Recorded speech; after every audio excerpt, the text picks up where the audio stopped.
Okay, I think we can go ahead and get started. First, let me say good morning or good afternoon to everyone who's joined us today for an IMPEL learning event on applying experimental designs for RIFSA impact evaluations. My name is Tom Spangler, and I'm the activity director for IMPEL.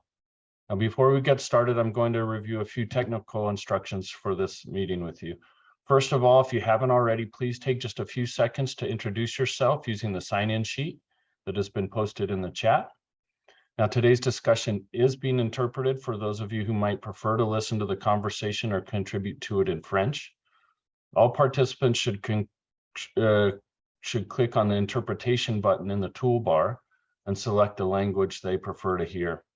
Similarly, if you'd like to view a live transcript of the discussion, you can click the button at the bottom of your Zoom screen that says CC, and you can either view a full transcript, which will appear at the bottom of your screen, or view subtitles, which will appear below the speaker's pictures. And you can click this button again anytime to hide the subtitles or transcript. Also note that today's discussion will be recorded for transcription of notes, but the recording won't be made publicly available so that we can encourage open interaction during today's event. And we will be sharing a written summary of the event afterwards. Finally, if you need any tech support during the meeting, please reach out to anyone with IMPEL next to their name in the chat box. So as you likely know, this event has been organized through IMPEL, or the Implementer-Led Evaluation and Learning Award, funded by the USAID Bureau for Humanitarian Assistance, or BHA. And IMPEL is the mechanism established by BHA to facilitate evaluations and knowledge sharing to improve both the design and implementation of resilience food security activities. IMPEL is a consortium led by Save the Children and joined by research partners Tango International, Tulane University, Causal Design, Innovations for Poverty Action, or IPA, and the International Food Policy Research Institute, or IFPRI.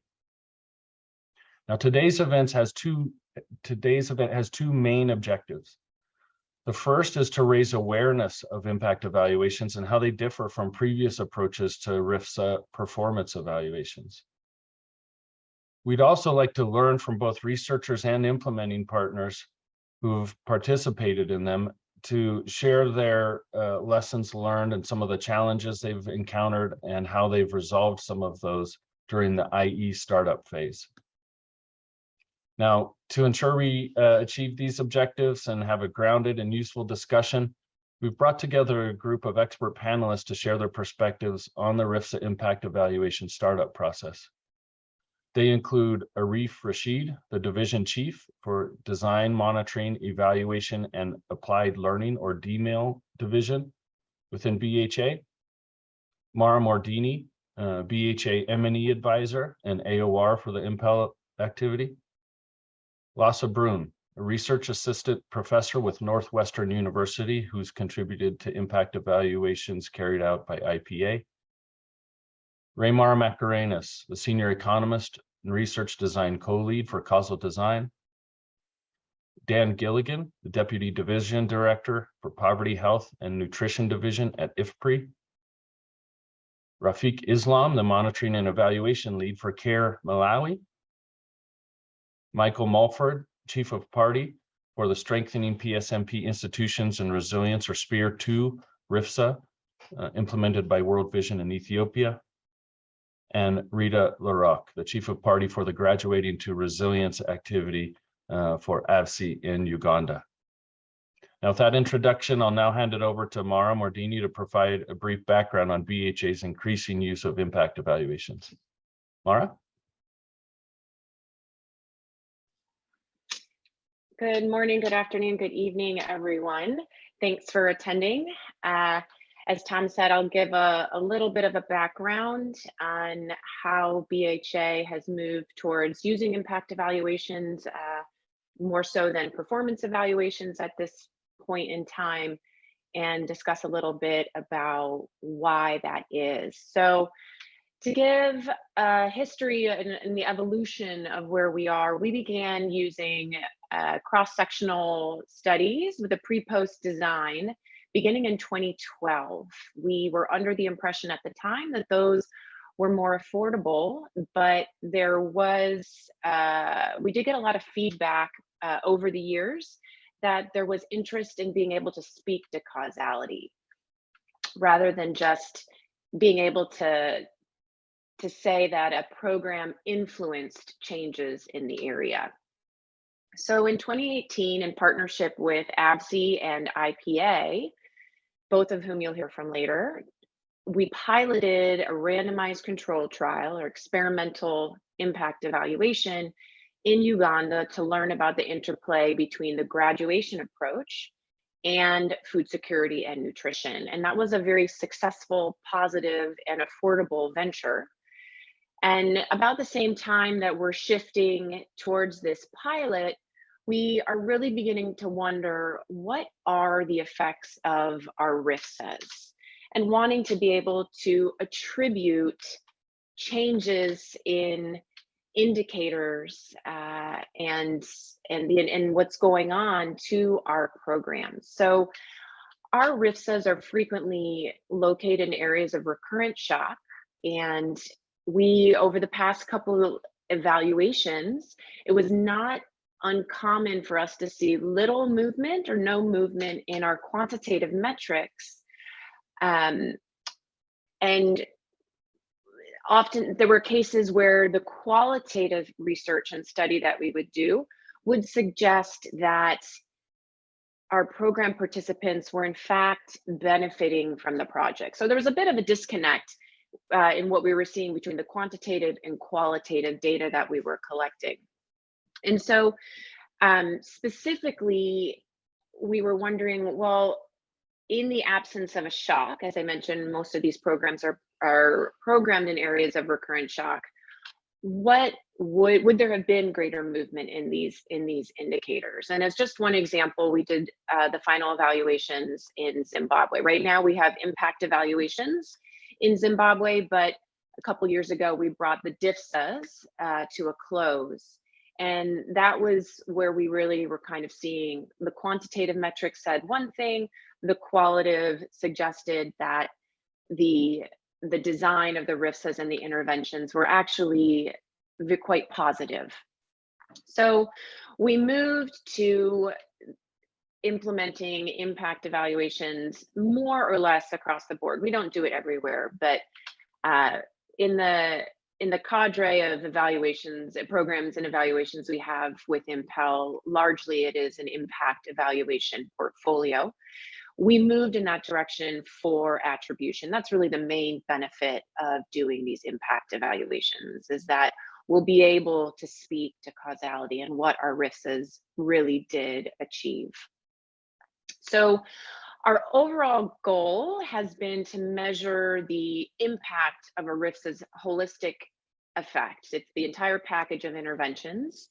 But these evaluations, as you'll hear from some of the other panelists, they do offer opportunities to do micro experiments and answer other kind of relevant questions on the key benefits of other aspects of a program. Ultimately, we're doing this for learning purposes and to be able to better design and better serve the communities we work with. So our approach to impact evaluations, we have a strong preference for randomized controlled trials. The experimental option for these impact evaluations, but we do, in cases where we cannot conduct a randomized control trial, we will do quasi-experimental designs. So for example, in Zimbabwe, with our Amalima Loco RIFSA, it covers 100% of the villages in the targeted region. So interventions are happening in every village. So we were not able to identify a control group that is not receiving those services. And so we moved into, we identified a comparison group and are doing a quasi-experimental impact evaluation there. We do believe that there is value in the results and the learning that can come from a QE-IE. I think one of the, and we'll get to this throughout the rest of the discussion, but one of the main challenges BHA has learned over the past couple evaluations that we've started, what is that there's a difference between how we began our RCT foray with Uganda and ABSI and IPA. In that particular situation, we had a set of questions that we were really interested in exploring and researching. So we went into the RFA and the RIFSA design knowing we want to do an experimental evaluation, and let's make sure the RIFSA fits within that. By contrast, what we do with IMPEL is we are onboarding our evaluation firms at the same time that decisions are being made on these RIFSA programs, and then trying to synchronize the two. And this conversation over the next 45 minutes to an hour will speak to those lessons learned and the challenges that we have surmounted, or in some cases still grapple with, trying to synchronize these two independent efforts and bring them together for the most robust learning that we can.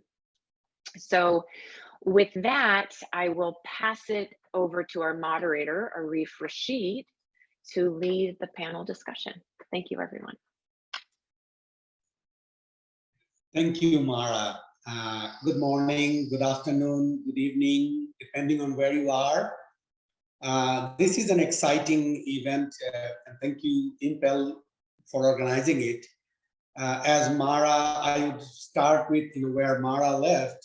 As Mara indicated that almost all of these evaluations are designed, like the implementation part of the RIFSA is not designed, to answer an evaluation question. All the evaluations were designed on the back of these implementation, RIFSA program. So that's a distinct difference that we should take note of. So one of the common questions that we always, I hear so many times that how do we select a control group? How do researchers select a control group, given that there are so many interventions going on in the same area, and there is not really much, neither researchers nor the RIFSA management have much control over the geographic area. So how do we select a control group? So we have a wonderful, group of panelists here. Dan Gilligan from IFPRI, Raymer from Causal Design, Lassa Bruno from IPA, and then our colleagues from RIFSA, Rafiq from Titukulane, Malawi, Rita from APSI, Uganda, and our panelist, Michael Mulford from World Vision, Ethiopia, who all have experience and went through this process. So I would like to start asking this question about the control group. How do you select a control group to the researchers, starting with Dan Gilligan first? Over to you, Dan. Great, thanks, Arif. I trust you can hear me, and hello, everyone. Okay, thanks. See nodding heads, I appreciate that. Yeah, so let's just back up a second. So the purpose of the control group in an impact evaluation, and particularly focusing on an RCT design, is to provide the counterfactual for the evaluation. So by that we mean what outcomes would have been for households in the program had they not actually received the treatment.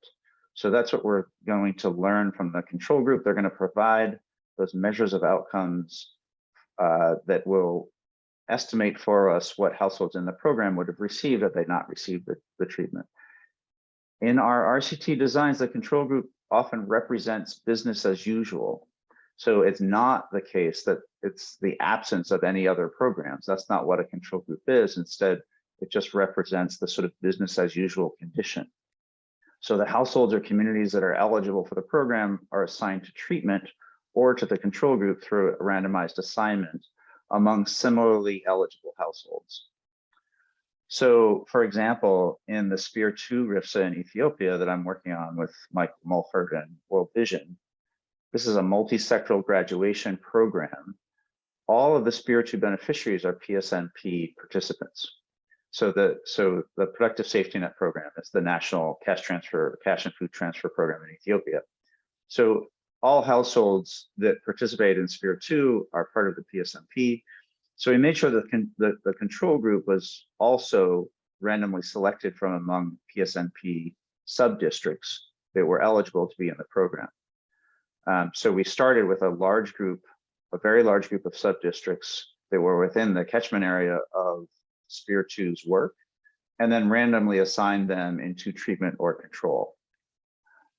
So that way we were assured of having a control group that were observationally similar to the treatment group, and we could show that in our baseline studies by comparing outcomes and other characteristics, and show that they were on average the same.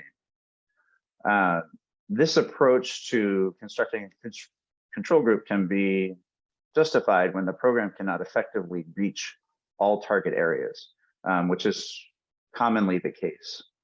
And so when we use this approach, then a phased rollout of the program is often used to allow the control group to receive the program later.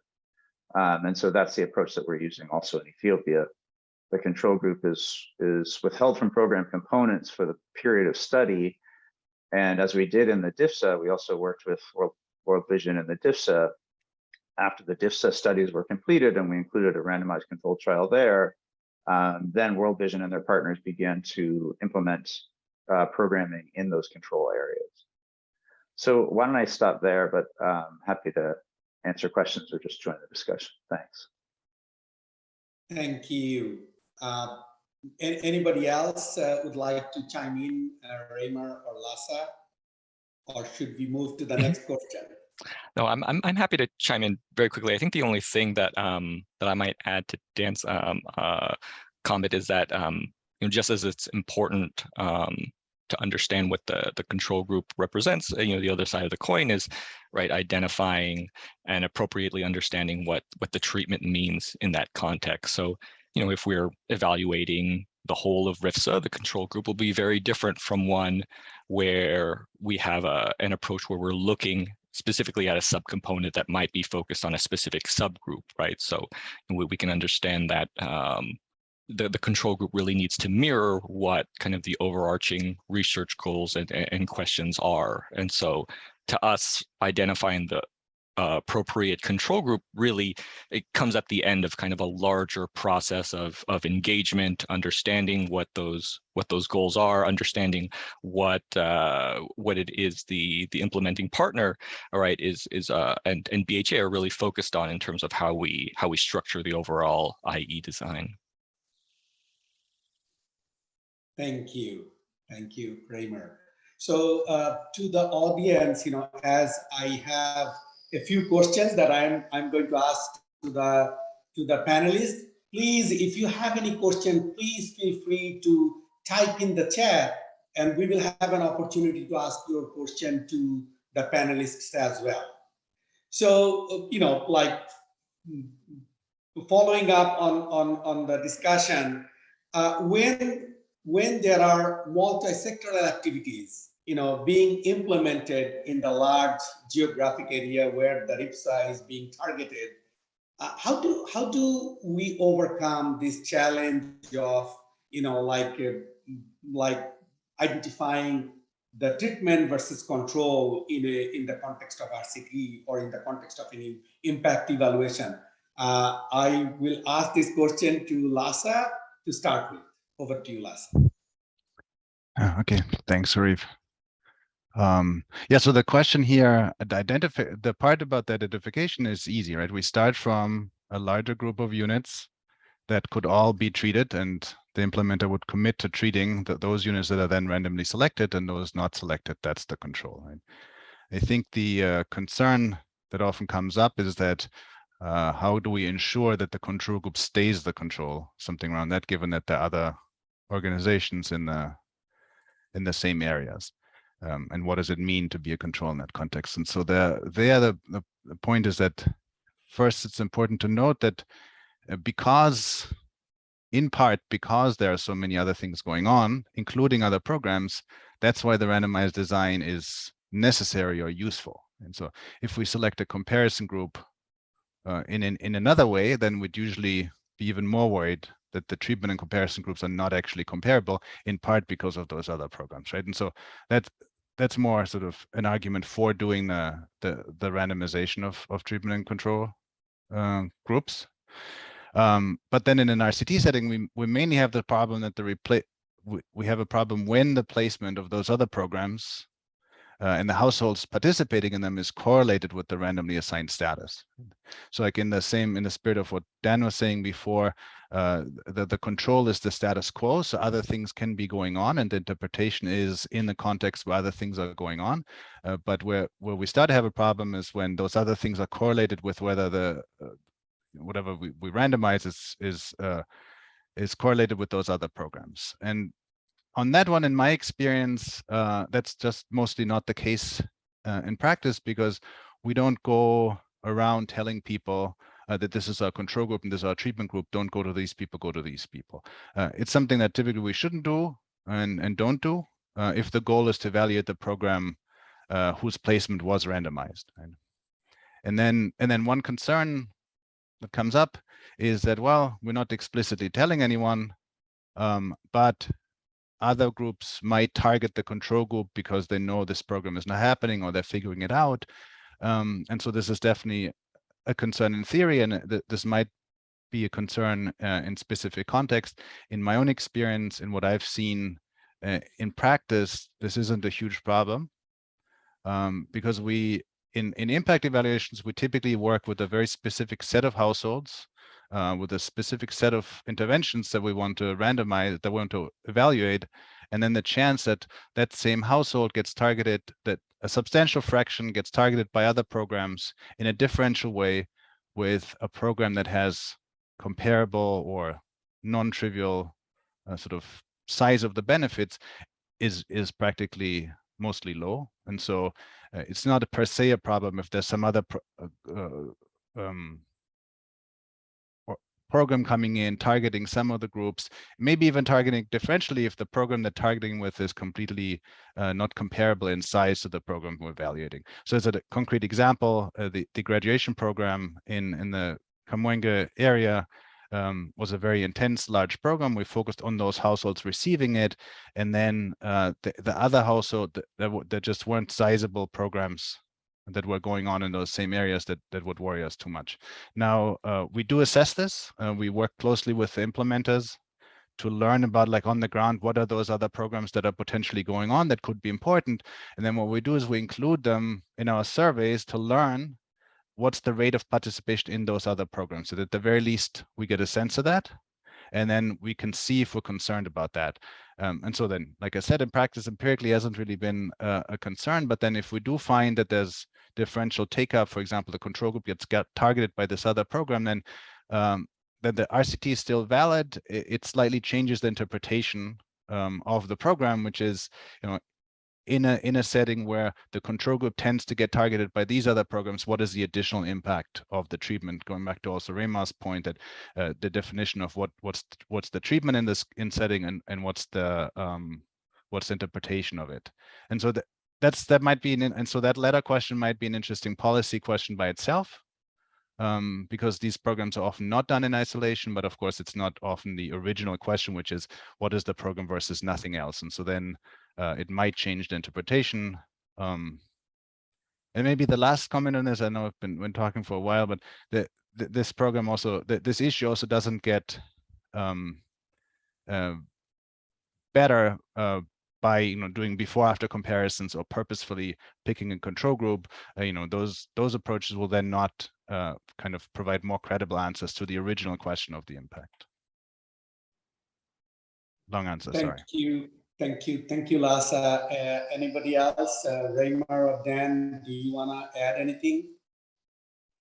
Can I add something here with the Well, Lhasa? Yes, thank you. Okay, with this question, this multi-layer and multi-sectoral program, the RFSA, what in the Titukulani's point of what we did, we identified the big ticket interventions, and then then scrutiny which of the intervention might have a more impact on the program participants, and those are taking into consideration into the RCT, and those the interventions that have in any way will take place. I can give you to one of the example. In here in Malawi, the VSLA is very common for everywhere. Whether you do the intervention or not, you will find the VSLA is there. So we keep VSLA outside of our RCT, as well as the some of the higher level intervention, for example, the structure level that are at a little bit of higher level. So that also we kept aside, only consider the big ticket interventions that have a direct interaction with the program participant. So this is one of the way to leverage these multi-layers interventions. Okay, so I should stop here. Over. Thank you. That's a very practical point, Rafik, from an implementer point of view. Like along the same line as we always assume, or sometimes we assume that the control and treatment are dictated by geography, because of the implementation cost, because of the management, organization of the management of these target areas. So what are some of the exceptions to that, and how has it affected sample selection of IMPEL, i.e. particularly if you, Rafik, if you speak a little bit about your experience of the impact evaluation in Titukulan. Thank you very much, Saj. So yes, it is not only the geography. So if you want this RCT on the program level, Lhasa will add more, but I can give one example in our case. So we have a youth programming, youth entrepreneurship trainings, and we have a big, I would say, big intervention and as a youth programming itself. So what's happened, we did not consider the geography, rather the individual participants. We have the targets and the considering our target and the resource availability. So there are more youth are available in our working areas compared to our targets. So in the initial stage, we identified that based on our targeting criteria, we prepare a list that more than our target. And then the IPA randomly select who will be under our intervention and who will be under the control. So it's not related at all with the geography, rather than it can be the control, one of the unit of control and one unit of treatment can be with the same village, same geography, and can be neighbor. So it's not always depends on the geography. It depends on your context and what you want to measure, and that depends on. So this is the one of the example, but Lhasa is here to add more on it. Over. Thank you, Lhasa. Do you want to add? No, I don't think I have anything to add. I think that's a nice summary of what we did there on that component of the program that wasn't related to geography. There's always trade-offs, and here in this specific example, the trade-offs is, if a program is very individually targeted, it makes sense to do the individual randomization, but then often activities take place at a geographic level, and that's just the level of both the organization in the sense of the partner is organized at that level, and if we consider, for example, spillovers and how households interact, right, then you wouldn't be sort of robust to that or capturing that in your impact estimate in this specific case of the youth program that was randomized. But it is something that is feasible, right? And often Reeve, I'm just going to companies. point everyone to a few questions that have been answered both in the question sheet and in the chat. The first one is just a direct follow-up to this question posed by B. Rogers. Without the geographic separation, isn't there contamination? Meaning that what about participants informing non-participants about the interventions and contaminating that treatment and control distinction? Yeah, so that is one of the downsides. So this would be this concern is more pressing if it isn't randomized at some higher level that they can be talking to each other. I think this is most relevant when there's, I just saw skimming over the comments, more of a knowledge information training in cooking foods. Yeah, so if there's like easy information spillovers, those are the types of settings where we worry more about. Interventionists are very focused on providing information. That information can spill over, and to the extent that the control then has the information, we're kind of getting an underestimate of the true effect. And so that would be the interpretation of that. It's sort of a lower bound. And then in other settings, like in this TVET program, the training is very hands-on. It's a sort of a skill-based program. And very few people from the community overall, from the larger community, are selected for it in the first place. They get substantial assets, and the things that we're focused on are not the types of things where we worry that that now they share the asset half, or now they employ them in the business that they're then founding. So there's lots of, in theory, spillovers that could be happening that we'd be worrying about. There could even be negative spillovers if they're opening businesses and then other youth don't get to open businesses, have less of an opportunity. But it's sort of just practically we then consider them second order, and sometimes that's sort of just based on context. But it's definitely a concern and a downside of this approach. Okay, thank you, Lasse. I have one more question. And Raymar, I see maybe you had some follow-up, so I'll open that to you as soon as I pitch this question. This is also kind of a fundamental question, but a common one.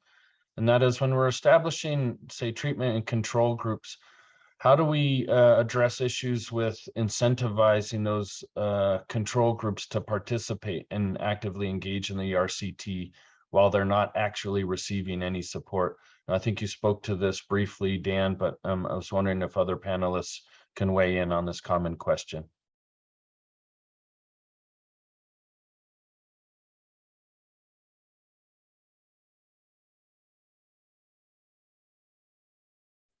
So sorry, I think I didn't actually understand the question. How do we incentivize people to participate I'll read it in the again. Says, apologies if I'm just not following terminology, but is the control group just selected from those not participating in the RIFSA?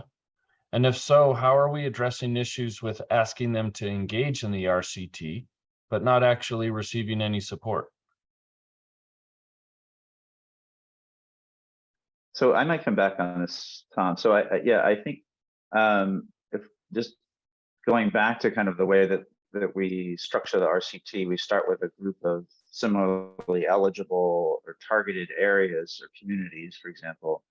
And then with agreement with the implementation team, we say we're going to conduct a randomization where a large subset of those areas, those communities, are going to be assigned to participate in the program, and those not assigned to participate in the program will be the control group. And then the implementation team agrees to operate in those treated, selected areas. The next phase then is to usually go out and conduct a baseline survey. And you go to both treatment and control areas and conduct an interview that may last an hour or up to 2 hours on the log side. So, and the start of that process of engaging with the households for interviews for a baseline survey is a consent process whereby you explain that this is a research project to learn about the benefits of programming in the area and about outcomes that are important to households living in that area. We normally find it's quite easy to get consent from households in the sense that most households don't object to participating in a survey, particularly when under the motivation that there's going to be learning that's going to help people in their community and their country. So, that comes up in all survey research. It's not unique to RCTs. And so it's quite rare in my experience that you would have kind of an objection to in control areas where they say, we know that we were assigned to control, so we're not participating in your survey. It's also often the case that the randomization might be done after the baseline survey, in which case that problem doesn't exist at all. Thanks. Yeah, maybe I could say something about, I think, our experience in that sense. We had two types of control, the ones that are right there in the exact village where there is treatment, and the controls that are a bit outside. And last I could speak to the experience of the two groups. And in either cases, I think what Dan was saying, the experience of correct targeting, determining who is eligible at the start with everybody involved is very helpful because it levels expectations. At that point, you also explain that we are going to have a certain group that won't receive, a certain group that will receive something different, and another group that. So once that explanation is very clear, everybody's on the same page. And so they are willing. And once in our experience, we had this random assignment, we had a public lottery, so everybody was involved and they could see clearly that I have ended up in a village that is a controlled village, or I've ended up in a treatment arm that receives less or more of something else. And so the expectation was clear from the start. Of course, there is no telling that, there's always this expectation that is never told to you from a participant that maybe when this thing comes down to the end of the first cohort, I just might be enrolled in the second cohort. So they will not tell you. You also, as an implementer or an evaluator, you don't tell them that, yeah, there's a likely or there's no likely, because you just don't want to influence the way it's going to go. But there is that ultimate expectation in everybody's heart that nobody says loudly. And then, because when we started going to the second cohort to enroll, they were saying, here I am. You remember that I was in the, like, yes, but we are reassessing to understand if you're still eligible this time or if you're not. And for many of the ones that got enrolled in the second cohort, they were excited because they felt, okay, so it sounds like my participation really, I participated in the answering questions for the first 30 months, and at least I have been enrolled, I'm still eligible. So there is that feeling afterwards, but nobody says it, but I think there is, it's expected somewhere. Thank you, Rita, for sharing your experience, like going through the one cohort of, RCT in the Resilience to Graduation program. So, what I understand based on the discussion, that it's not that the control group is not, there is nothing going on. It's basically, we are trying to measure the impact of the added set of intervention or investment on top of everything else going on in the communities. So, and then also, we have been discussing and learning from you that it is sometimes a challenge to ensure control because of the so many interests and probably influences from NGOs or from government. So what strategies, contingencies are best used to maintain valid control groups in a particularly rapidly changing programming context? Raymer, I want to start with you. Sure, thanks, Arif. So I guess what I'll start with before maybe diving into some of the specific pieces is that collaboration here is probably the most the most crux piece that from our experience that we've seen is kind of important to kind of ensuring that the control group stays valid in terms of the research design. So, meaningfully investing in the CLA process. Mara mentioned synchronization earlier, and I think that's really apt here. The reality here is that the strategy or contingency to maintaining a control group will likely be very unique to each research design. So leveraging collaboration means building out communication roles between the IP, the impact evaluation team, and the M&E specialists and other stakeholders. And then from there, setting up kind of multiple and regular touch points, building strong relationships with M&E staff and other people who can inform kind of the decision making that's happening on the ground. So it's a given that the context will continue to evolve, and by virtue of that, the RIFSA will often need to evolve as well. And really, it's about minimizing the potential of future challenges. If we know about it ahead of time, we can potentially avoid or mitigate any and all of the issues to validity of the IE design, as opposed to having to, right, effectively only deal with it and line where our options will be, fairly limited. So, I'll stop there. But that's generally been our experience or way of kind of approaching the situation as a whole. Thank you, Raymer. Like again, if we do have any more question on that, we can always come back. But this is a,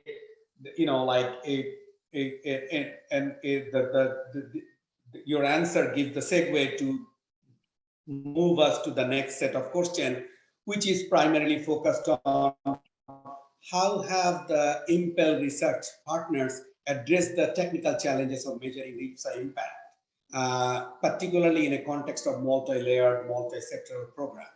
So do the impact evaluations measure the impact of the entire RIPSA, or a subset of intervention, or subset of geography, or both? I would like to start with Lhasa. Okay, thanks, Arif. So big important question, and then also similar to Raymond before jumping into the details, maybe kind of going back just a little bit for background. So two kind of short, brief pieces of background. First on my work with BHA, my experience, it kind of informs my answer here, and then on impact evaluations in general. So first is what Mara already alluded to in the beginning. We started working with BHA in Uganda. Was specifically interested in this graduation approach. And so there's the background of things being designed to test a certain program from the beginning and to cooperate in this way. But I think the biggest difference with the RIFSAs there is that it's a very focused program. It's multifaceted in the sense that there's multiple constraints are addressed at the same time, but it's on a very defined set of participants, ex ante definable, and everybody essentially received the same uniform treatment with the same components. And that's exactly where impact evaluations in general shine. We're doing household data collection on a specific set of households and then look at the impacts on those households. We can interview them at baseline. We know who they are before. We can follow up with them, and we can determine the impact of the entire program and those who participated. And now, in contrast with the RIFSA, sort of, that we've now been involved in under IMPEL, it's what kind of what we're learning from my side, really, from our side, and I would be curious to hear from the other folks on the team that have been evaluating other RIFSA. So, but at least our experience was that they're that they're programs that are targeting this very wide array of different types of households with a wide array of different interventions, and many of which are actually relatively low intensity per participating households. In addition, ex ante, it's often unclear who will be the actual participant because it depends on criteria that hard to pin down, or it depends on self-selection. And so all of these are kind of very fundamental challenges to do an impact evaluation in this setting, if the goal is to evaluate the overall impact. Any given survey respondent will always only have participated in some of the components, with some probability. And if we average across all of that, we're looking for relatively small average impacts.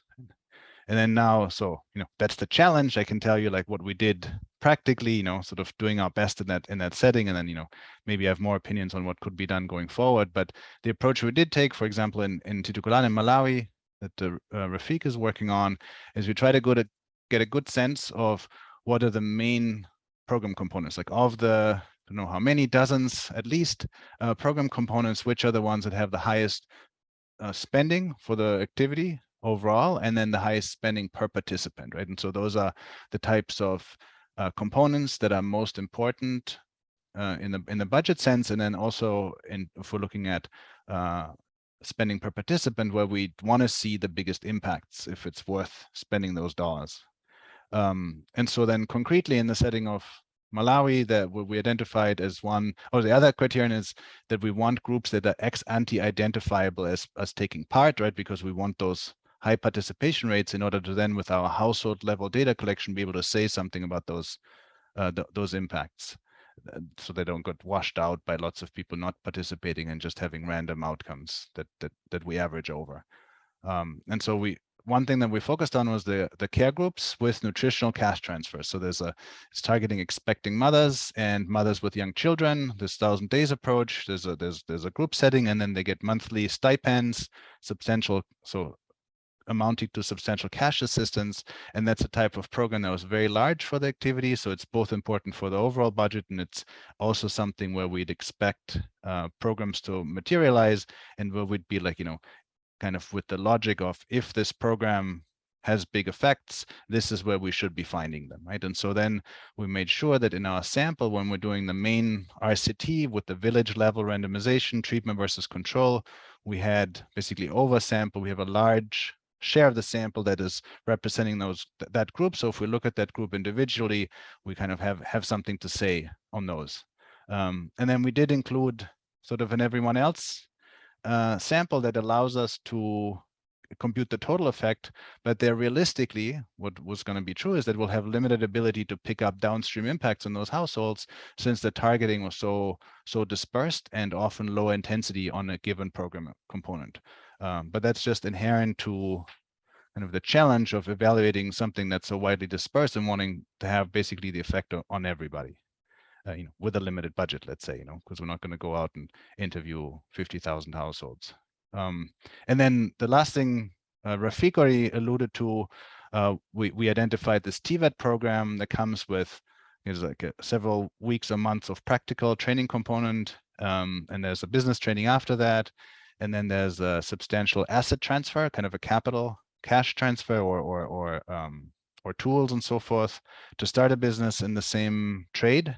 And so that's, again, a very high intensity program that is also, because there are more households that are interested, then there's budget to serve, or there's capacity to serve. That's sort of an easy setting where we can do this over subscription design. And so we built that as what called a micro experiment in this context, where we separately kind of evaluate that participating versus not, sort of within treatment villages. And then we try to do something similar in Zimbabwe for the Takunda RCT, essentially identical in terms of focus of the main sample, and then focusing on kind of a training piece that's more clearly targeted.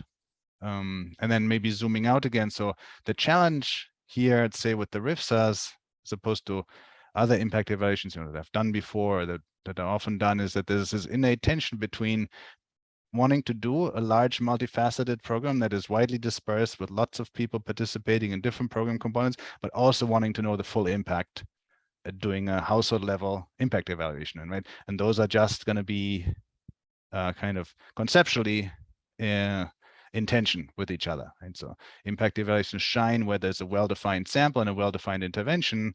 And if that's not what we're doing, then either we'll focus on components, or we'll sort of just try to do our best and struggle with evaluating the overall impact. But basically, we can't have everything at the same time in the way we want. And like I said, happy to discuss more, but maybe I'll stop here. Thank you, Lhasa. Raymer and Dan, do you want to add to what Lhasa just said? No, I'll hold off for now. I thought that was really excellent. Yeah, no, I just want to quickly reinforce Lasso's point that we have a wide range of tools on our side as evaluators, and have a lot of flexibility at looking across where an impact evaluation can be developed and what it can focus on, right? And so our goal will always be to try to maximize learning, both from the operational standpoint and from kind of a larger efficacy and understanding of program impact standpoint, but we can do a lot of things there, and we don't want the idea of kind of this larger burden or needing it to be at a certain level to deter partners from really thinking about how we invest in this type of research. Thank you, Raymer. So we have been discussing about what we are measuring, in the context of impact evaluation. And what we measure depends on the evaluation question or the research question that we agree to, right?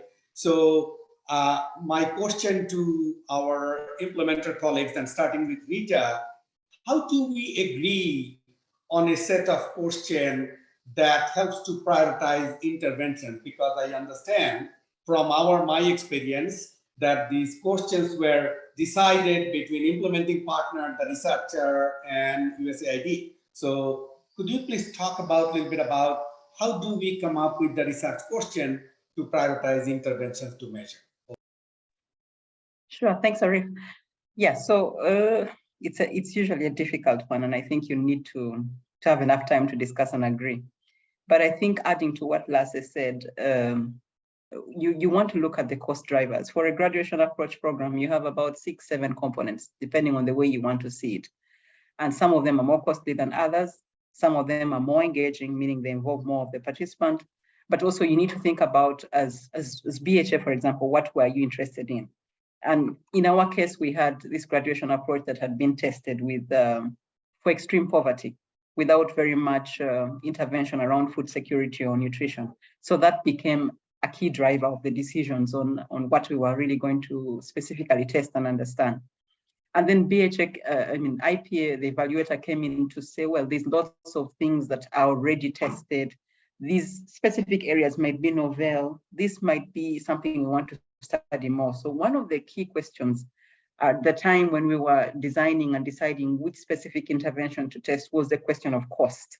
So yes, certain aspects of graduation are more expensive than others, but generally there are many variations of graduation programming that we are seeing now, and some are more expensive than others. So the question became, what are those key drivers?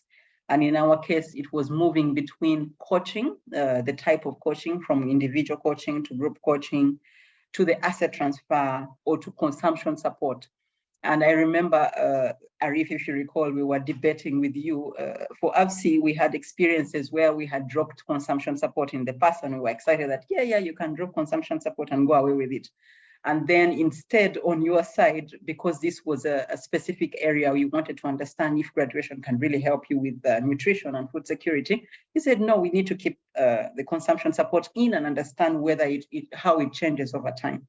And so in the end, we ended up testing, prioritizing, understanding group versus individual coaching, but also understanding between an asset transfer or no asset transfer.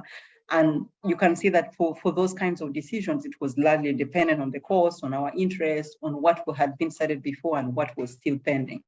And I think now, for example, in the next study, we are trying to understand mental health. And we are trying to see if, for example, just a regular graduation approach activity will help you with mental health components, or whether there's going to be something. But this also is a decision that came up because while we were implementing, we were seeing that there were mental health issues coming up, many participants having these issues, but we were also seeing a drop, and we weren't sure where it was going. And with the evaluator, we understood there are some studies that have been done, but maybe not within this kind of context with refugees. So yes, why not study it? So that became our second thing that we wanted to really study and understand. If you do a structured mental health activity, does it make a difference? Does it not? So I think largely the issues around cost, your interest, the activity intensity, the timing, those kinds of things make you zero down on the specific components.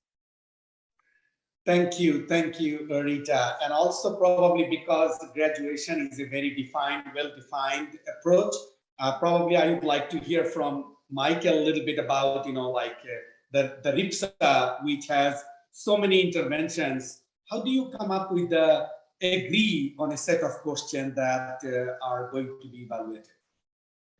What's the experience? Sure. Thanks, Arif. Yeah, no, it's a really good question. There's, always so many questions that the team wants to ask. So yeah, we start off probably with a list of, 20 or 30.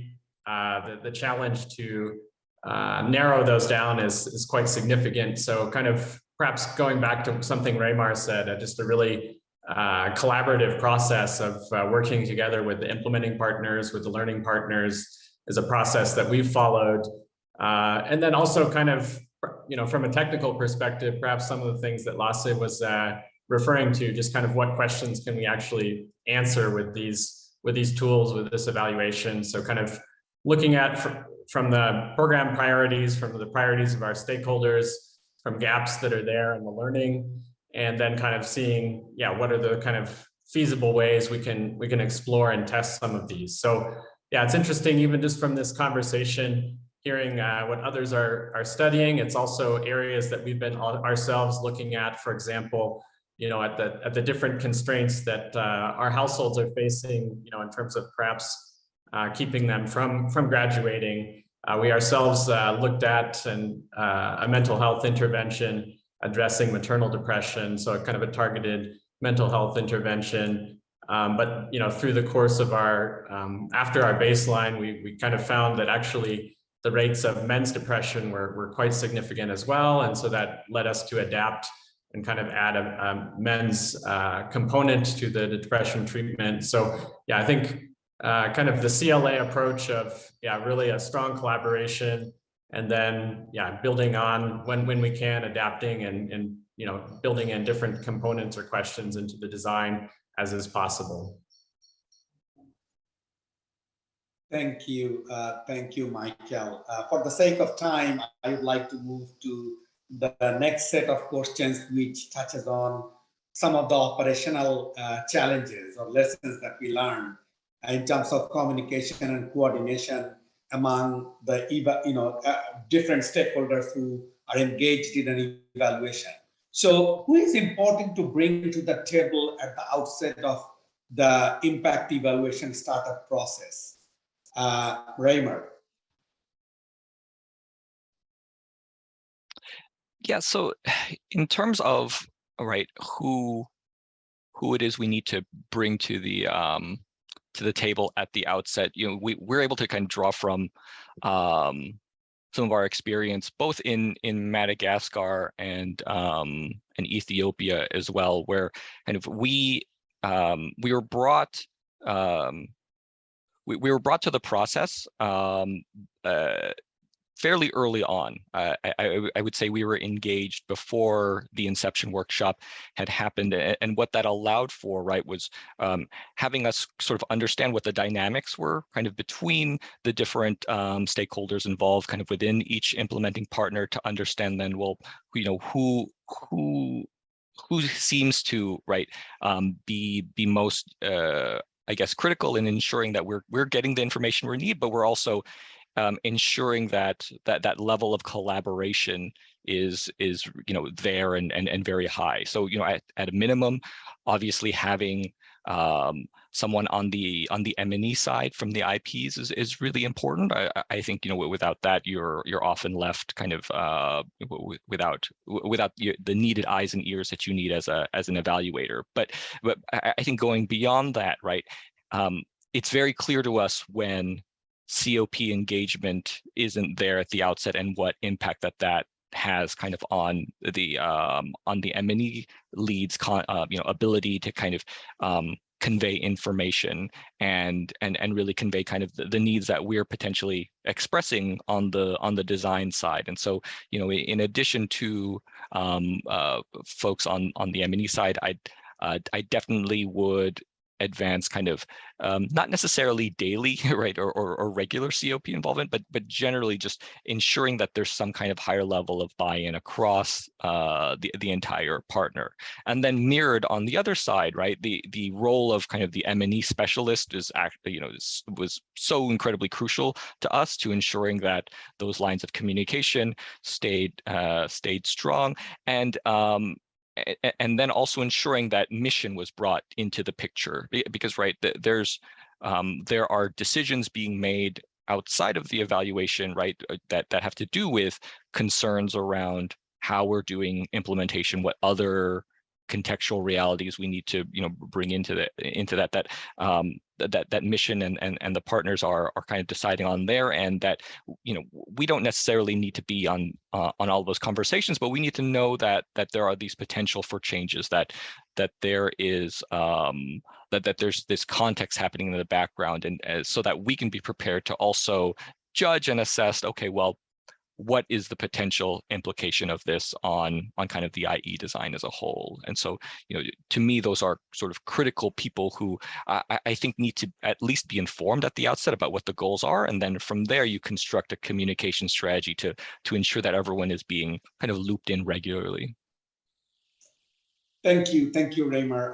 Mara, you have been coordinating so many impact evaluations. So what's your experience, and what lessons did you learn about who should be on board or looped in from the startup of an impact evaluation? Thanks, Arif.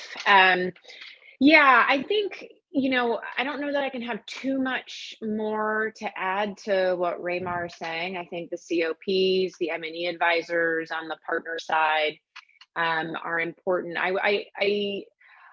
I would like to emphasize, in my experience, we started these evaluations in 2012. I got involved in them in around 2015, and these were the performance evaluations. We were doing baseline studies at that point. And so I was perhaps juggling a couple baseline studies in, 2 countries. And there may have been, the baseline study may have been serving 3 partners in that same country, but the universe of people involved were very, very small. And these conversations were open to anybody on the partner side who wanted to join, and they sort of decided internally who best to join. But as we've moved into doing baselines and midlines and final evaluations, the portfolio has grown immensely. And I have come to really rely on the M&E advisor for BHA as being that point of contact, that the activity manager for these activities, the evaluations under IMPEL.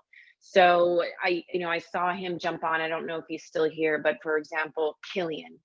I rely on Killian to be the face of BHA and liaise between IPA and causal design and the countries where these evaluations are going on. So I cannot emphasize enough the importance of the M&E, the BHA M&E advisor. And naturally, his or her point of contact, primary point of contact, is probably going to be the M&E specialist for the partner. So I would say that from where I'm sitting, from managerial, kind of 3,000 foot level, those 2 people, BHA M&E advisor, partner M&E specialist, working together with the evaluation firm is critical. But I echo what Raymar was saying about the involvement of the chief of party as well. Thank you, Mara. Let's hear from the implementer side a little bit about the coordination and communication. So Michael, do you want to, who from your side you think that should be on board at the beginning of an of a impact evaluation design? Yeah, thanks, Arif. I was reflecting on this. We actually had the advantage of going through this already in our last round of RIFSAs, where we had an impact evaluation. And I think the learning from that was really that getting all of the implementing partners and learning partners together early on, kind of onto the same page, but then also just giving time for people to express their questions and concerns, often around the control assignment and some of the issues that were addressed earlier in this call, and just kind of giving time for that to kind of be digested, be responded to, be heard, for other stakeholders to get on board, for that to kind of trickle down to the frontline staff. I think it's just a really important part of the process to allow time for that, because I think that will then really support the kind of implementation and fidelity to the randomization assignments that are made by bringing everybody on board, and probably, as was mentioned, just the importance of all stakeholders. So I can't emphasize enough the importance of our government partner stakeholders as being really critical, and at least in our context, in the implementation of our program. So having their buy-in, giving time for them to also kind of wrestle with these questions and get answers and things as well at multiple levels. So yeah, not just kind of a meeting in Addis, but giving time for that to be discussed and kind of understood and bought into at different levels is also really important. Thank you. Like there is a perception, among implementing community as well as from perception existing in USAID that once you design an RCT, it becomes inflexible, because you cannot really make any changes, and that is the major challenge. Particularly we all know now that USAID and its partners bought into this CLA approach, which is collaborative learning and adaptation. So we encourage our partner to adapt as we move forward, so that the intervention set remains more effective and contextualized. So how do we address the perception of inflexibility of impact evaluation design? Reimer, probably you wanna start with answering that question. Yeah, no, I do, right? Because to me, there's a tension that lies wherein the IE team, in many cases, the evaluator needs to have as much defined about an intervention as early as possible, oftentimes knowing full well that there are aspects of implementation that will, and in most cases, need to evolve to change, to meet changing contexts. So, in terms of the sampling design, right? How many beneficiaries and communities in the sampling frame? These are things that we need to know for the population that the IE is focused on, and who the target population is, to have confidence that that this won't change dramatically, say 2-3 years down the road, and completely compromise the original design, right? We alluded to this earlier, how we define treatment and at what level is it being delivered. So, are we going to individual households? Or are we trying to isolate, specific villages and communities? And I think there's this sense that, we're coming in and saying, oh, well, it must be this certain way. I mean, yes, in terms of the evaluation design and what is possible from the universe of different designs, we need to have that understanding. But I think what our hope is that when we approach this process, we're trying to understand and nail down to what extent, what is known, what can we feasibly rely on to be right the true scenario for the life of the intervention. And if it truly is the case that the dynamic is 100, or right, the situation is 100% dynamic, and there are no things that can be known or committed to at the outset, then that's fine as well. And we can adjust, and then we can look at potentially different designs, things that were mentioned earlier, like quasi-experimental approaches that get at that. But there's a sense that we're not trying to say how you should do it. We are trying to understand, okay, well, what are the conditions such that we can think about, well, what is going to be the optimal and most rigorous IE design, kind of given those conditions on the ground. Thank you, Reimer. Dan, please. Yeah, I thought it might be helpful to bring up an example here. So from the DIFSA that we conducted with World Vision in the past round of SPHERE, so this is a graduation program, so highly multi-sectoral set of interventions, largely aligned around gender-sensitive livelihood interventions, and then another set of a large set of nutrition components. And so we designed the RCT with what we had as a sort of core set of livelihood activities, and then an enhanced set of livelihood activities. And similarly, we had core nutrition activities and enhanced nutrition activities. And we sort of combined these in a set of interactions in a 4-treatment arm design, and then agreed sort of at the outset. So we conducted the randomization to sort of follow the assignment of communities into combinations of these enhanced and core models for both livelihoods and nutrition. And then within those, there was a lot of room for World Vision and their partners to essentially adapt, say, the enhanced nutrition components. And we agreed largely on what sort of the core pieces of those were, but they could adapt and learn and grow throughout the period of the intervention, as long as they stayed largely within some sort of guardrails of what was defined as, say, enhanced nutrition. And so we weren't really restraining their learning at all. In fact, we did some formative work with them to try to contribute to that. So completely within the CLA approach of USAID, they could sort of operate to sort of design and implement the best enhanced nutrition programming they could over a 5-year period. So of course, we liked the way that allowed for learning to take place within the RCT design, and as long as they kept enhanced nutrition components within those assigned areas, that worked really well. Now, the interpretation at the end of the day of what we find in that model has to then take into account what was actually delivered and what sort of learning took place and how the program adapted over time. But still, it didn't really restrain, I don't think, World Vision from from learning and adapting and improving their program. Thanks. Thank you, Dan. That's really very helpful to understand that there is a flexibility exists within a set boundary. Lhasa? Yeah, just have a quick comment in my head that just popped up for me. So one thing that just for me, that's just sharing the experience. One thing that I really underestimated is how in the RIFSAs,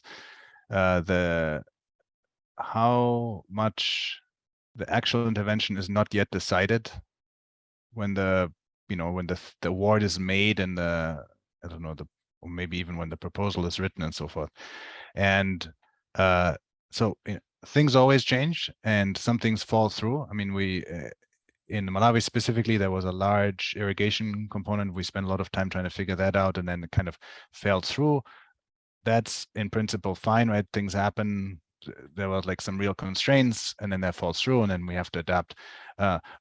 But I think more broadly, I have learned that there's like this huge gap, as opposed to, for example, with AFSI, I think the program was pretty clear how it's going to look like, and then it stayed that way, and it was pretty clearly on. But with the RIFs that have so many components, a lot of the components just get defined at some later stage, and it just doesn't make sense to design an impact evaluation around something that isn't defined yet.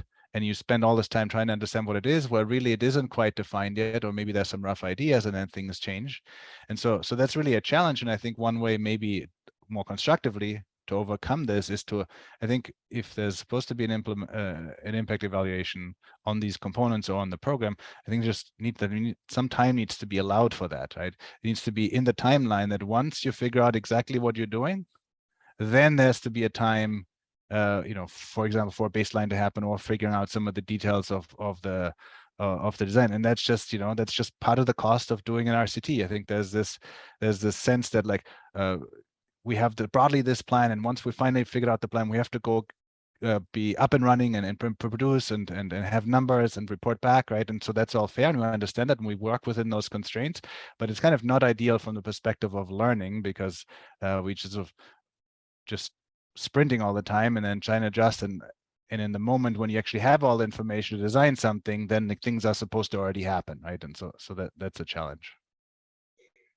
Thank you, Lhasa. So we learned that there is a flexibility that allows implementer to make some adjustments within the defined boundaries to make these programs more effective. Let's hear from Rita, how to, because if you are making any changes, how to best inform the researcher that these changes are being made. Yes, thanks, Arif. I think this is an interesting question, because it's true that within the CLA aspect, you really want to adapt. And I think for us, what helped us, and for sure, I think many implementers get into this relationship with the evaluator feeling scared that if I want to change something, I'm going to be stranded. But I think what really helped, especially us with our evaluator, is we had a very strong communication channel that was set up right from the start on the decisions on which questions you want to make or which ones you want to study and the design. And then we were very careful to write out in detail every single activity component, how it looked, where it starts, on which day, when it ends, how it's sequenced. So this was very clear between us and the evaluator. What else also happened is we have these weekly technical steering committees where you have the evaluator present. So there is somebody who comes to the field to see what you're doing. Is it still in line with what you said you're going to do? But also, so qualitatively observing and making comparison between what you said is in your standard operating procedure and what you're delivering and what they're actually seeing, and asking you questions every now and then. Of course, times came when you felt that I have learned this. For example, there are small changes that you make every day that don't have any effect on anything, and there are certain changes that you want to make that look big. Like you can wake up in the morning and you feel that the gender outcomes look bad, so you want to all of a sudden go beyond your targeted participants and start doing a radio talk show. I think what helped was, so while we were there excited, we want to do this, we would go back to the evaluator and ask, because they were present all the time, can we do this? And then they would ask us, are you doing it in a targeted way? Is it to everybody? Is it? And once we would clarify those kinds of things, they would say, well, go ahead, because everyone is going to benefit from the same thing. So we are testing this across, so it's not a problem. So I think those kinds of conversations were very helpful. On the other hand, besides you, the implementer, there is everything else happening around you. And I think it goes back to that question of the control group and how do you keep the control group control.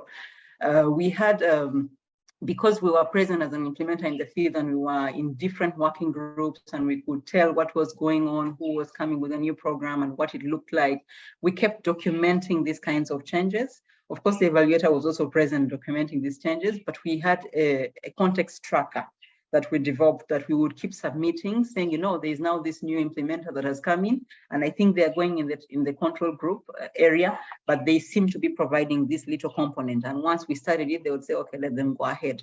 As an implementer, you also get to have many opportunities that come your way. And so many times, whenever we had an opportunity, we went back to the evaluator to say, you know, we want to start this kind of thing. And they would say, where do you want to do it? How many people? What does it look like? Okay, this doesn't look substantial, but maybe we can help you with the randomization. Okay, this looks substantial. We think you shouldn't do it. So that conversation helped us to feel less constrained. And I think as an implementer, we were really determined to learn as well from what was being studied. So we cooperated as much as we could and made sure the study was maintained the way it was, because we knew we had an opportunity after the first cohort to adapt anyway. So I think that helped us using these simple tools, but also using the communication. Thanks. Thank you, Rita. So it just highlights the need for a very open and frequent communication between the implementer and the researchers. If I could just build on that question, because I think it's reflected in some of the questions that we're getting from participants as well. You know, understanding what you pointed out, Rita. That there's a variation in terms of understanding the requirements of RCT and how best those can be adapted to assess the impact of RIFSAs. So there is this real capacity strengthening component that you described how it happened in Uganda. I wanted to go back to you and perhaps Michael and others, Raymar, to discuss like how can IMPEL research partners best contribute to that necessary capacity strengthening for RCT design, particularly among program staff. We understand M&E staff may have a bit better understanding, but in order to select those interventions, we need the operational and program staff to have an understanding of RCTs as well. I'm wondering, Raymar, if you can speak a bit to your experience on building the capacity of implementing partners for this. Well, over the course of the program, I'd say our probably biggest lever is by instituting that process right up front from the get-go, right? So we've done it through kind of working with IMPEL to ensure that, you know, what we call evaluability assessments get done at the outset of the engagement, right? Where with Madagascar, we actually flew out for a week, I would say maybe 1 or 2 months before the inception workshop, just to speak with each team, in this case CRS and ADRA, just to get a sense of, you know, where was their team or each of their teams in terms of kind of capacity around impact evaluation. And we really did start from scratch, because we also knew that there'd be a number of program and field officers there who would be interested, that want to understand, well, what does this mean for me, kind of at the higher level. And so building that out into the process and guarding it, to me, is probably the most crucial piece there.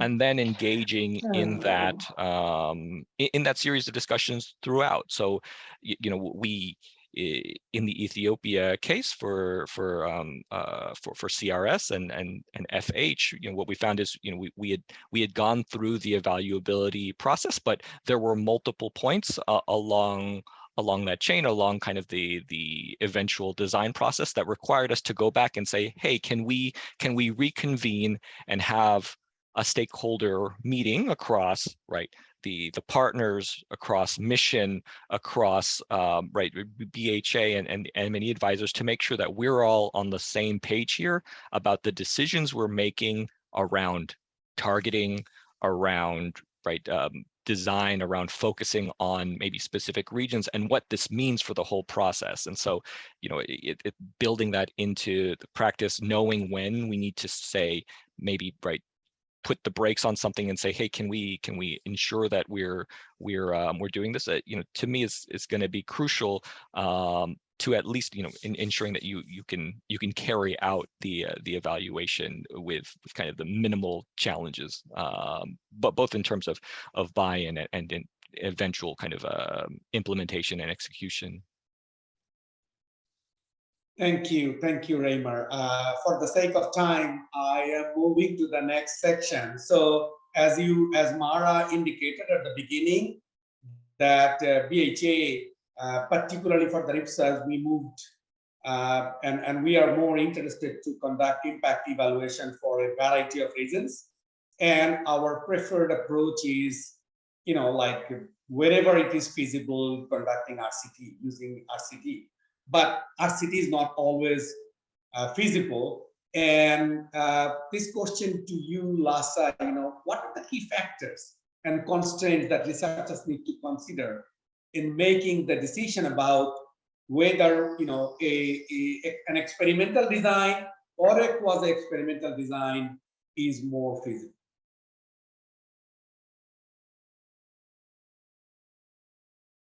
Yeah, thanks, Arif. Yeah, so we discussed this, I think, a little bit in the lead up to this event, like where we all stand. And I think from our perspective, there's a trade-off basically in the credibility of the eventual results, and then the kind of the cost or that go into it. And so in the case in the specific program that we got assigned, I think when we in Amalima Loco in Zimbabwe, that was already decided essentially, that the placement was done and there wasn't any degree of freedom over where the implementer could go. And in a setting like that, if the goal is to evaluate the overall program, then there just isn't scope for doing an RCT. And the RCT always starts from the premise that there's a pool of units to go to, geographic units or organizational units, that could all be assigned to treatment. If assigned to treatment, implementer would go there and would not go to the control group. And then, so if that's not true, then, you know, that kind of is out of the question, at least for that particular goal of getting the overall impact of the program. And I think what can be done there then is, you know, is the either focusing on components that can be randomized and learning from that. So of giving up the goal of evaluating the whole program entirely, or using quasi-experimental methods. And then the downside to the quasi-experimental methods, it comes with you know, sort of some loss in credibility of the results. And that, of course, stands against the substantial investments that are made by everyone's time and money to conduct those. And from our perspective, yeah, I would even go so far as to basically recommend that in those cases where the overall impact cannot be evaluated, specifically in programs like the RIFSAs, that are so dispersed to begin with, where it's hard to get the overall impact in the first place, to focus on program components that are important to learn about. like where maybe the knowledge base in the literature isn't so good, and to focus and then doing some high quality evaluation of that piece, and then learning about that and kind of taking the cues about what is the impact of this program, typically about the other components from where the literature is maybe more established. I think that would be my stance on that. And I think there was just a comment that I was just reading. Cheap and useless. Oh yeah, okay. So that seems to be an agreement. I guess that I'm dying. So it's a trade-off, right? And then there's the question where we're falling on that trade-off, right? Of course, we are generating evidence, then we can't lean on it as much, and then there's some costs associated with it, and that's sort of a question of trade-offs. Yeah. Okay, thank you. That's very useful to hear that what are the key factors that goes into make the decision. From the researcher side, anybody else wants to chime in? I'll come in for a second. I think I liked how Lasse described it. It may be that if you cannot say adapt to make an RCT design possible for sort of all of program evaluation, that you could modify the scope just to answer important learning questions, maybe with a more narrow focus, but where high quality experimental design is still feasible. I think over time I've seen examples where there's sometimes a feeling from partners, even funding partners, to say, well, too bad we couldn't pull off an RCT, no problem, we're just using a quasi-experimental design, as if there's an equivalence there, and that's not the view of research generally, certainly.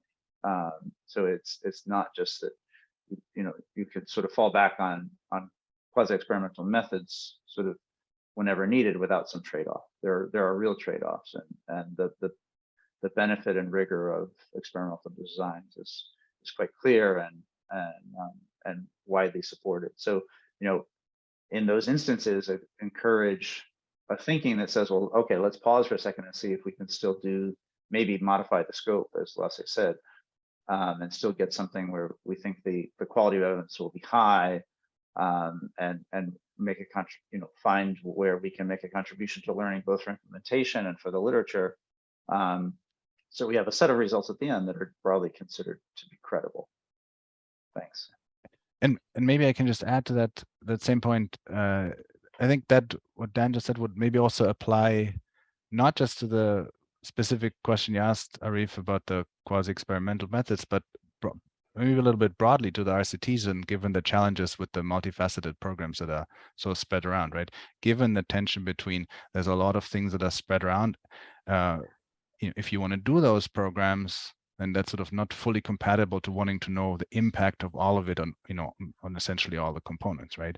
And then it might be maybe better to give up one of the goals, right? Either not do the very complicated programs, or to do the complicated programs, but then focus on certain areas rather than the overall impact that has to capture everything, even though we know everything is contributing.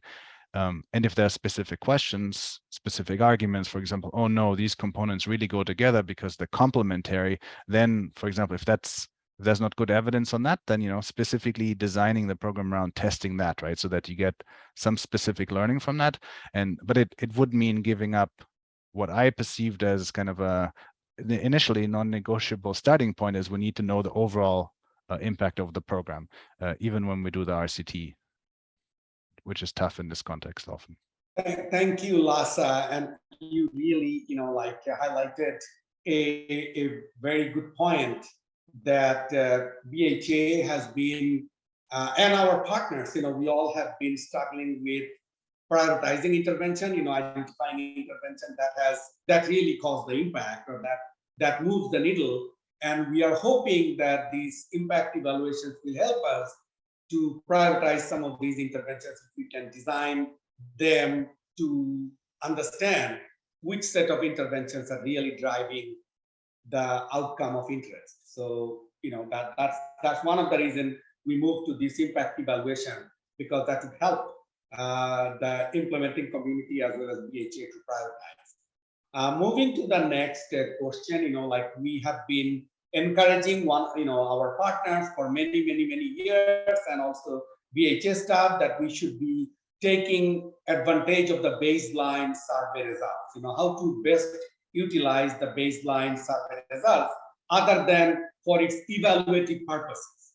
So I would like to start with Rafiq and then go to Raymar probably, but how implementers are using baseline that is coming out of the impact evaluation?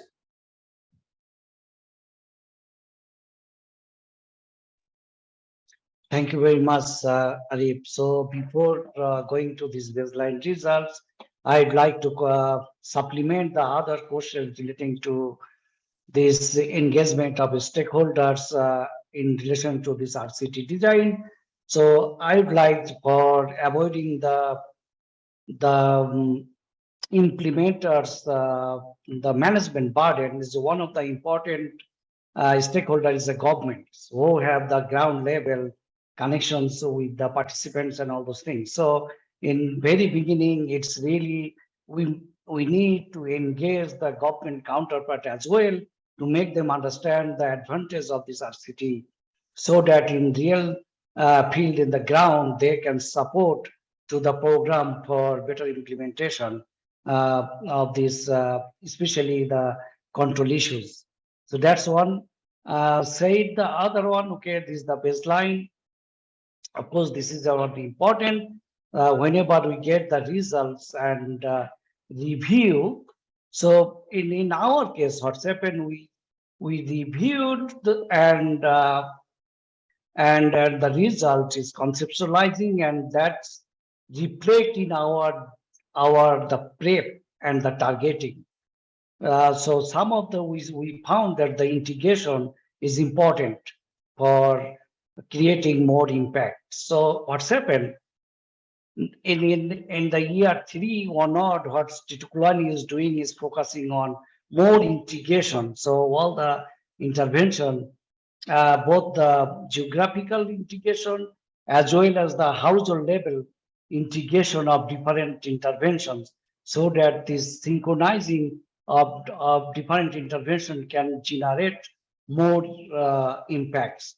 So this one of the learning from the baseline that we took, and also focusing on more on the, we found that the nutrition is one of the issues. So earlier, for example, we have the care groups that was targeting only for the nutrition intervention and wash interventions. But later on, we included agriculture in it. So all the care group mothers are targeting for homestead gardening, for example, along with the nutrition and wash intervention, so that as Lassa told, that we are giving the nutrition inputs, so that when we graduate a mother, they can find their nutrition food from by their own production. So these types of changes, I'd say it's a modification we made in our some of the interventions. That's the one. But okay, maybe Michael or other will add more on this. Over. Thank you, Rafiq. Raymar, could you please share your experience from Madagascar? Yeah, no, of course. So if the goal is to increase utilization of the baseline data, then the baseline data really needs to represent some inherent, I think, operational value to the partners. And in some cases, the system and process that's being used here does really help and kind of facilitate that, right? So the refine and implement process, for example, sets aside time at the outset, at the inception phase, to identify how different data streams like the baseline can help answer key knowledge gaps that then would go back and be utilized to improve and refine the intervention.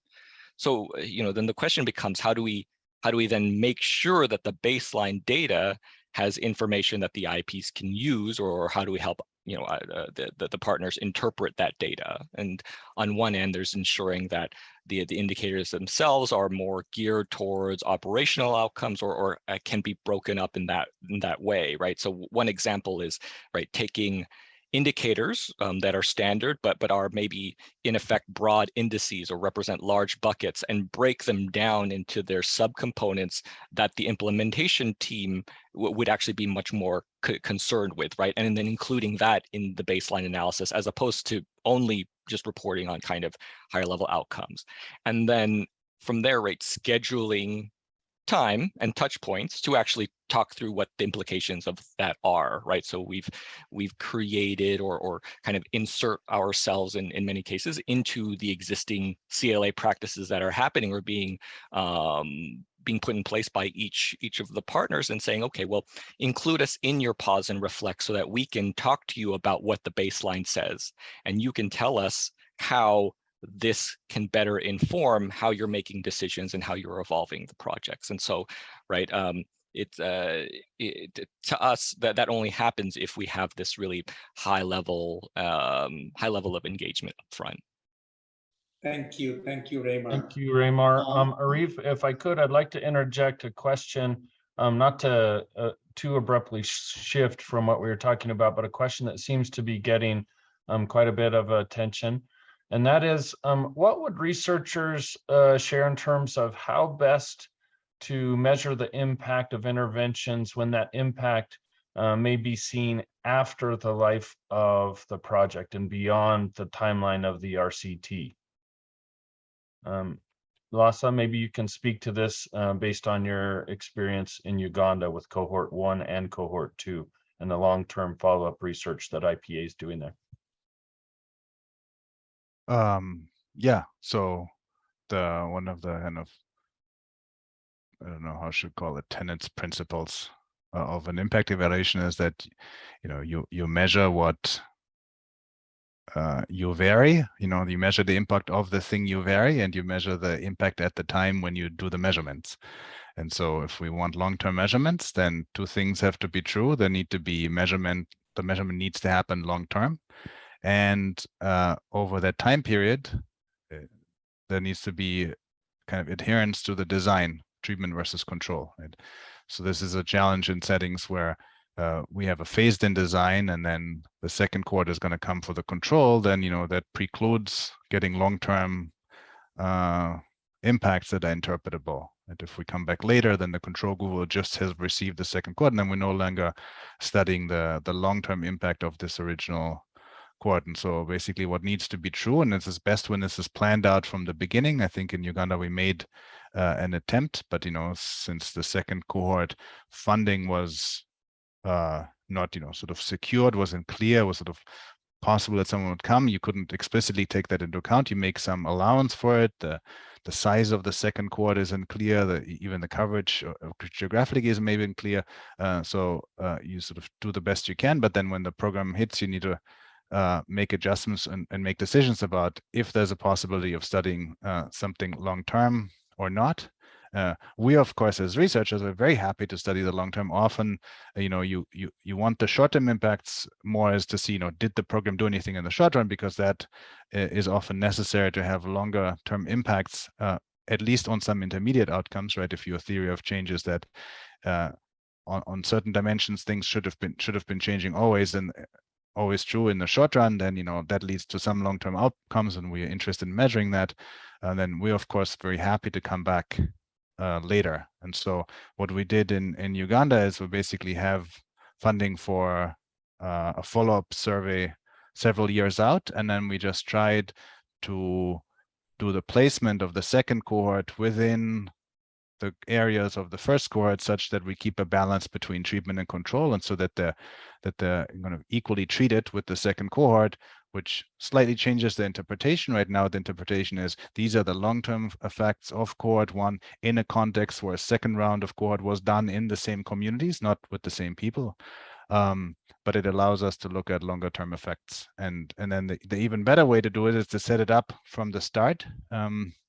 That way. And on the other hand, it's costly, right, to do each round of data collection is costly, long-term engagement is costly, and so it's not, and the same way that an RCT is not always necessary to do in every context, a long-term follow-up is not always necessary kind of to have confidence that, for example, to evaluate that the program was, achieved its benefits and so forth, even though many times we want to know what the long-term impacts are. Don't know if that answered the question. Thank you, Lhasa. Dan or Raymer, if you want to add anything to what Lhasa said, like in principle, yes, we do want to evaluate the long-term impact or the sustainability of the outcome that are being produced, but what are some of the challenges and advantages, and if we or causal design have any experience of? Yeah, in my experience, there are some good examples out there in say development economics research of revisits to past impact evaluations that clearly were not planned sort of from the beginning, but where there's an opportunity and funding to go back much later and see whether or not program impacts have been sustained. And as Lasse pointed out, if there was not a phased-in design, so the control group didn't end up becoming part of the intervention, then that's really available to do. And there's some good examples then of where you could still see whether impacts have this kind of persistence that so my colleagues at IFPRI are an example of this in the Transfer Modality Research Initiative. It's a cash transfer program that included nutrition behavior change. They went back 4 years later and now 8 years later to sort of look at extended benefits of the program. It's wonderful to be able to do that, in part because you see then the impacts, if there are still impacts there, that the overall benefits grow, where there are no additional costs of participation or delivery of the program. So the cost effectiveness, often it's a really important policy result, because then the cost effectiveness of that original intervention continues to grow and grow. So it's nice to be able to do this, but it does require certain types of designs and then the availability of funding to go back. Of course, many programs, there aren't that many that have been followed up, over long periods of time. And some you won't find impacts on, right? It's common that impacts dissipate pretty soon after the program, and that's probably the more common result on those that have gone back even sort of 2 or 3 years later. Thanks. Thank you, Dan. Our partners have been making important adaptation to their program during the life of the program to improve the sustainability of the outcomes way beyond the life. So it would be interesting for many of these impact evaluation or some of these impact evaluation to follow up that we can discuss later on. Tom, sorry, you had a question? Yeah, I'm sorry for interjecting. I'm just mindful of time. I do want to scoop up a couple more questions that we've had from our participants before you conclude this section for us, Arif. And one, it seems there's quite a bit of interest in a question posed by Mark Langworthy at Tango, and it's related to some of the systems level support that are very common in RIFSAs.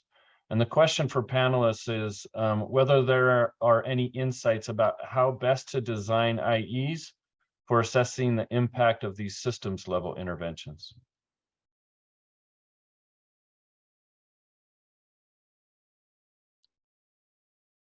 So I'll step in. I actually provided maybe an overly long response on this in the chat, but that there's growing interest, I would say, from a lot of donors in systems level interventions, and then sort of questions about how to approach impact evaluation for them. And I think Mark's example was one of, say, a value chain intervention. And I said, to the extent that most of the benefits or effects of a value chain intervention could be measured or captured within, say, a local market area.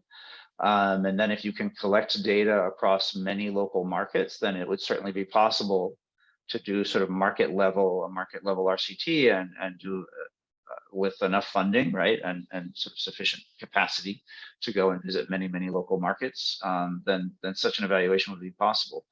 The higher up that you go, in terms of what you think the effects and the actual action of a systems level intervention occurs, the more challenging this is going to be. If it's happening at at the level, sort of regional or national level, then it's going to be it's not really going to be possible to do an experimental design where you can really well measure both intervention and benefits. So it definitely creates challenges for the typical impact evaluation that we're discussing, but I've seen good examples where you can reach sort of higher levels of outcomes than we typically measure, say market level, and still do something rigorous and careful. All right. Okay, thank you, Dan. Go ahead, Raymar. I was just say our experience has been pretty similar as well. I think in terms of approaching IE design to these and really kind of going back to the original partners and saying, okay, well, right, in terms of what the expectations are, in terms of the assumed synergies, codependencies, and how you expect these things to really impact people and beneficiaries on that micro level or community level, right, that then can become measurable. And so, identifying those pieces right up front and then testing for those, testing whether or not those either behavior changes, how the institution was supposed to potentially impact people at the market or household level, and isolating those as kind of primary areas that the impact evaluation could test or estimate changes. And to me, is probably a good shift for evaluations of those types of programs, instead of just automatically going to how did this impact poverty or total household income. It's really kind of delving more into that chain and saying, okay, well, that does do these things bear out, or where do potentially some of the wheels come apart, right, so to speak.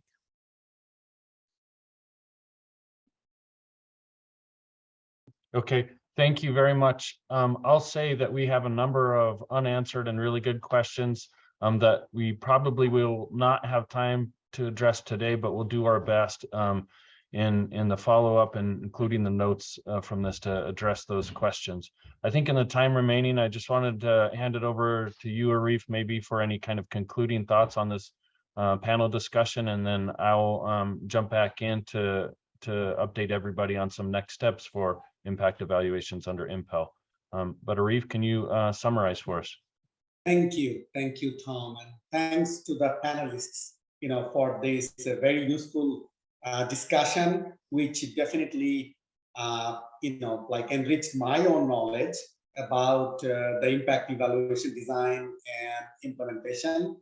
But it's also, I believe that the audience also enjoyed the discussion. I agree with Tom that there were many unanswered questions, and we should probably continue similar discussion as in the near future. So Tom asked me to summarize the key takeaways from this webinar or panel discussion. There are many, but some of these which really resonated to me is that we talked about this whole perception about control group, among many people, that, oh, how can we, for a social research, particularly the way we implement and design research, how can we really design an RCT or impact evaluation, and how can we ensure a control group? And we learned that the control is, the understanding of the control group is not really that there will be nothing, there is nothing going on in the control group, but the understanding is that, yes, like everywhere, there are many other programs are being operated and implemented. So that's the business as usual. And then we are trying to measure the impact of the added set of intervention and investment that the RIPSAs are bringing into the community, which is great to hear that, yes, that the RCTs are feasible, even with all these noises, in the area with all these other interventions are going on to the target communities. We also talked about that how do we make strategic decisions about which interventions to include in the IM. So of course, there are the RIPSAs are multi-sectoral integrated project. There are so many interventions, and we all have been trying to prioritize those interventions.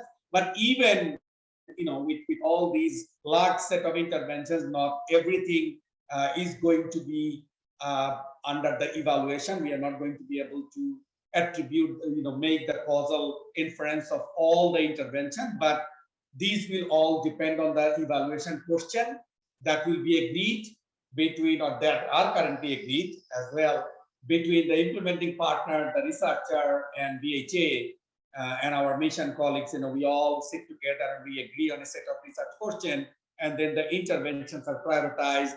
Of course, one of the key area that Lhasa and others mentioned about the cost. If we are investing, if we are using big resources on certain intervention, then the expectation is that they will be making a big impact in moving the needle. And then of course, the intervention that has a higher coverage. Critical to engage. So we also learned about the importance of engaging the key stakeholders from the beginning, from the startup. All the implementing partner, most of the RIPSAs are consortium project with many partners involved.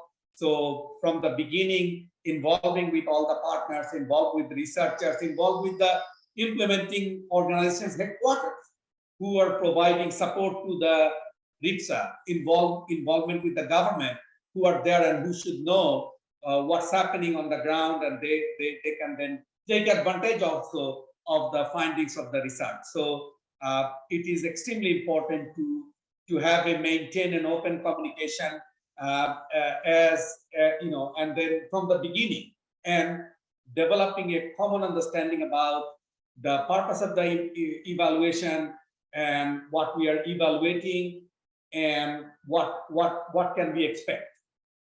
And then the last point I would like to highlight is that there is this perception about inflexibility of an RCT or impact evaluation. That if you design an impact evaluation, then you wouldn't be able to make any changes into your in your implementation strategy, but also in terms of the intervention that we are planning to. And we learned that that's not necessarily true. The flexibility is there within the parameter, and then that has to be well communicated between the implementer as they are planning to make adjustments with the researchers, so that they also understand what are the things which are being adjusted, so that they can take that into account both in the research design but also in interpreting the results. So those are some of the key findings, and I'm sure that there are many others that probably, given the time, I will be able to discuss it here. But Tom, as you noted, that there will be a readout of this session, so it would be good for everybody to see those and use those findings. Thank you. Okay, thank you very much, Arif. Yes, we will be compiling all the feedback we've gotten from this very rich discussion. It's a lot to try to fit into a short time, but keep your eyes peeled for a brief readout of today's panel discussion. Before we let you all go for the rest of the day, I did want to just kind of give a status update of some of the many activities that we have planned under IMPEL. And you can get a better sense of what IMPEL has done and what we're planning to do through a brief IMPEL 2-pager that Karina will share in the chat as well. But these next two slides, I'm not going to read them out. It's just to give a snapshot of the activity that is ongoing now under IMPEL and that is planned.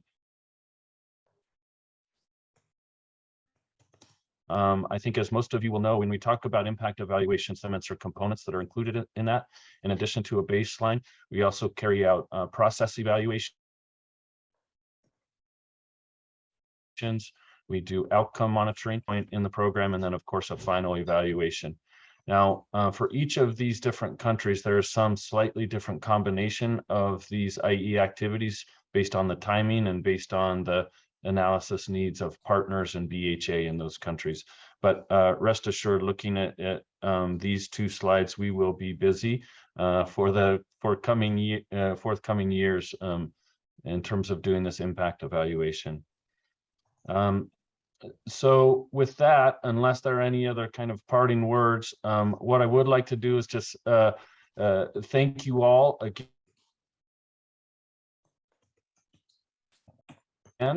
for your time today. It's been a really rich discussion. We acknowledge this is the beginning of this conversation. There are many questions left unanswered, and there's certainly a value in coming back with this group to discuss field. We will plan a similar learning event once we have some substantive data on early outcomes from these programs. So when we have some of the outcome monitoring complete from some of those impact evaluations that you see scheduled, we'll have another learning event to try to discuss the so what across countries. What are we seeing from impact evaluation? What have we learned from the early results that we're getting? But in the meantime, thank you very much for joining today. Before we let you all go, I'll ask you to please take just a couple minutes to click on the link for the survey from today's session so that we can get your feedback on how we might improve it next time. But with that, I will thank you all again and wish you all a good rest of your day or evening.